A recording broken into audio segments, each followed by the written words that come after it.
सरकारने आज बंद पुकारलेला आहे। धन्यवाद तुम्ही दिलेल्या सविस्तर माहितीसाठी। तर कराडवर मकोका लागणं गरजेचं होतं असं मनोज जरांगे पाटील म्हणतात। कराडला हत्या प्रकरणात 302 मध्ये घेणं आवश्यक होतं। जागा बळकावणं, मारामाऱ्या करणं असे गुन्हेही आरोपींनी केलेले आहेत। चार्जशीटमध्ये फेरफार व्हायलाच नकोय अशी काळजी घ्यावी असे जरांगे पाटील म्हणतात।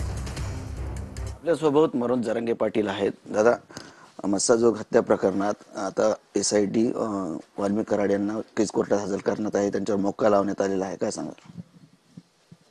न्याय हा देशमुख कुटुंबाला पाहिजेच।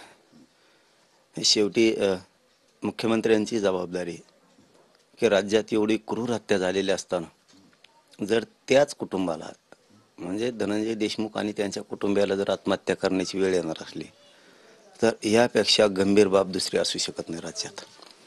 म्हणून मोक्का लावणं आवश्यक होतं, 302 मध्ये घेणं आवश्यक होतं आणि हे अंडर ट्रायल चालवणं सुद्धा आवश्यक आहे।